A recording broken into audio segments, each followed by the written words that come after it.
નમસ્કાર, આપ જોઈ રહ્યા છો નેશન પ્લસ ન્યૂઝ. હું છું આપની સાથે હિરલ પંડ્યા. સ્થાનિક સ્વરાજ્યની ચૂંટણીના પડઘમ વાગી રહ્યા છે ત્યારે કોંગ્રેસના આંતરિક ડખા અને નારાજગી હવે સપાટી પર આવી ગઈ છે. પાદરા કોંગ્રેસના લઘુમતી સેલના પૂર્વ મહામંત્રીની આગેવાનીમાં 1000થી વધુ કાર્યકરોએ આજે કોંગ્રેસને અલવિદા કહી દીધું છે. પાદરા તાલુકામાં કોંગ્રેસને અત્યાર સુધીનો સૌથી મોટો ફટકો પડ્યો છે. સ્થાનિક સ્વરાજ્યની ચૂંટણીમાં ઉમેદવારોની પસંદગી અને ટિકિટ ફાળવણીમાં પોતાની ઉપેક્ષા થઈ રહી હોવાની લાગણી સાથે કોંગ્રેસના પૂર્વ લઘુમતી સેલના મહામંત્રી અને તેમના સમર્થકોએ પક્ષનો સાથ છોડી દીધો છે. આંતી ગામે આયોજિત એક કાર્યક્રમમાં 1000થી વધુ સક્રિય કાર્યકરોએ કોંગ્રેસનું ખેસ ઉતારી AIMIMની વિચારધારા અપનાવી છે. આ કાર્યક્રમમાં વડોદરા શહેર AIMIM પ્રમુખ ઝુબેર પઠાણ ખાસ ઉપસ્થિત રહ્યા હતા અને તમામ કાર્યકરોને પક્ષમાં આવકારી મજબૂત લડત આપવાનો નિર્ધાર વ્યક્ત કર્યો હતો. કાર્યકરોનો આક્ષેપ છે કે કોંગ્રેસ માત્ર મત બેંકની રાજનીતિ કરે છે અને પાયાના કાર્યકરોને ટિકિટ આપવામાં અન્યાય કરે છે. તેથી તેમણે હવે મજબૂત વિકલ્પ તરીકે પતંગને પસંદ કરી છે.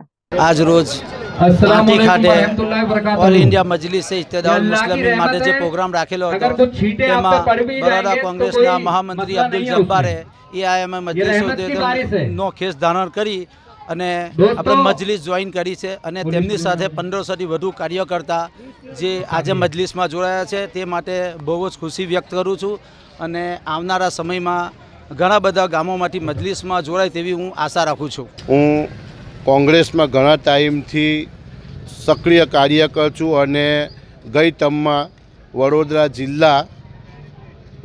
જિલ્લા મહામંત્રી હતો લઘુમતી સેલનો અને ત્યાર પછી અમારી એટલી બધી મતદારો છે, એટલા બધા મારી જોડે કાર્યકરો છે, છતાં પણ અમારે ટિકિટ માંગવા છતાં પણ અમને ટિકિટની ફાળવણી ના થતી હોય એટલે અમારું થોડુંક મન દુઃખ હોવાથી અમે 1200 માણસોની જનમેદની જે તમે પાછળ જોઈ શકો છો એ બધી જનમેદની સાથે હું મારા કાર્યકરો સાથે લગભગ 1000થી 1200 માણસની સાથે હું મીમમાં જોડાઉં છું અને સખતમાં સખત રીતે મહેનત કરીને ઇન્શાઅલ્લાહ અમે આ સીટ જીતીશું અને જીતી બતાવીશું. મારા મતદારોનું ઉપર પૂરેપૂરો ભરોસો છે અને આવતી ટર્મમાં પણ અમે આ મીમ સાથે જોડાઈને જ હવે ઇન્શાઅલ્લાહ આગળનું કાર્યક્રમ કરીશું. અત્રે ઉલ્લેખનીય છે કે પાદરામાં અત્યાર સુધી ભાજપ અને કોંગ્રેસ વચ્ચે સીધો જંગ ખેલાતો હતો,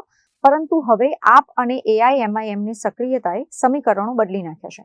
ખાસ કરીને લઘુમતી મતોના ધ્રુવીકરણને કારણે કોંગ્રેસ માટે પોતાની બેઠકો જાળવી રાખવી હવે લોઢાના ચણા ચાવવા સમાન બની રહેશે, એવું રાજકીય વિશ્લેષકો અનુમાન લગાવી રહ્યા છે. Prajesh Shah, Nation Plus News, Padra. સમાચારોના સતત અપડેટ મેળવવા માટે અમારી નેશન પ્લસ ન્યૂઝની યુટ્યુબ ચેનલને સબસ્ક્રાઇબ કરો, બેલ આઇકન દબાવો અને જોડાયેલા રહો ફેસબુક, ઇન્સ્ટાગ્રામ અને ટ્વિટર પર.